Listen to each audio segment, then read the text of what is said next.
Subscribe to our YouTube channel and press the bell icon to get the latest updates. From an artificial intelligence system counting over 100,000 craters on the moon to a unique mineral discovered on Earth, on this edition of Scientifics, we take you through some of the top science stories of the week.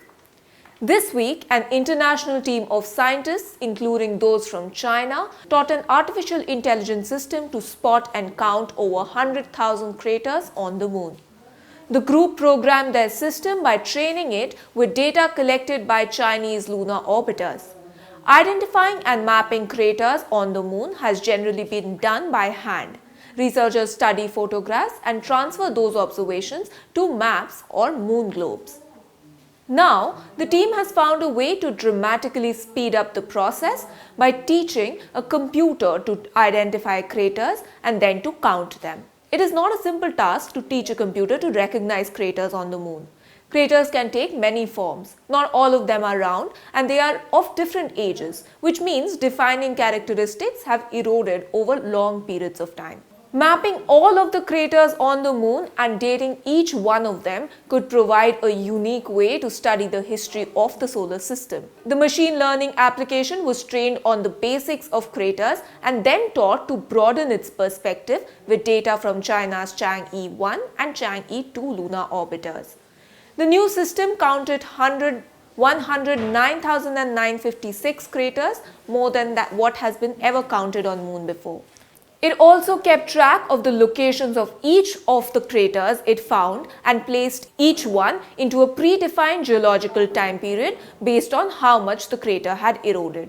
Also this week, scientists have created a new technique that can measure voltage difference in the organelles within our cells, an advance that can further our understanding of how our cells work.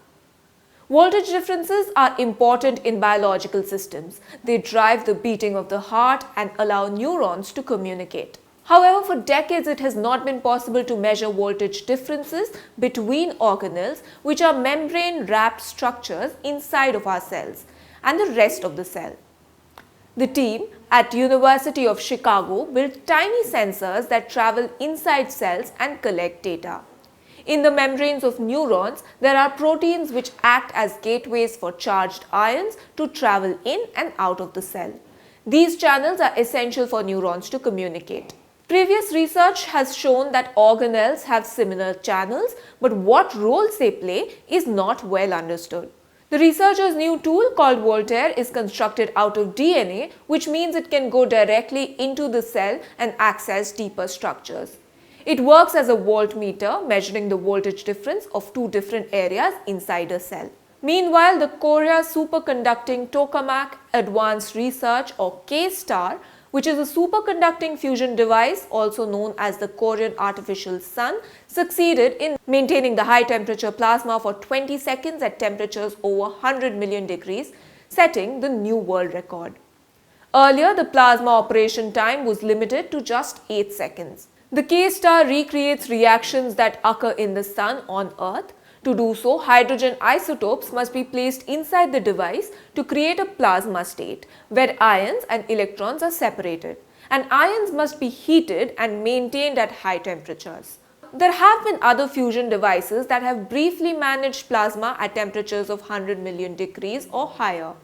However, none of them maintained the operation for 10 seconds or longer. In its latest experiment, the K-STAR improved the performance and succeeded in maintaining the plasma state for a long period of time, overcoming the existing limits of the ultra-high temperature plasma operation. Long operations of such devices are key to realization of fusion energy. The final goal of the K-STAR is to succeed in a continuous operation of 300 seconds with an ion temperature higher than 100 million degrees by 2025. Also this week, scientists from the Oregon State University have identified a new species of flower trapped in a piece of Burmese amber over 100 million years ago. The flower is a male specimen measuring about 2 millimeters across. It has some 50 stamens arranged like a spiral with anthers pointing towards the sky.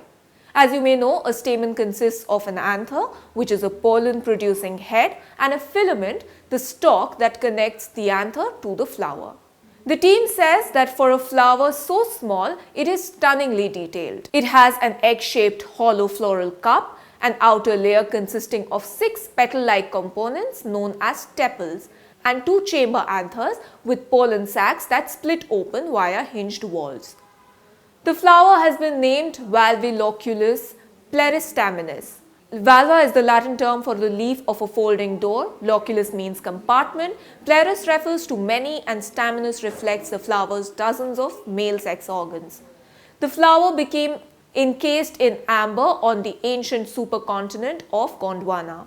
A new type of mineral has been discovered by scientists analyzing a rock mined more than 200 years ago in the UK. The dark green mineral has been named kernovite.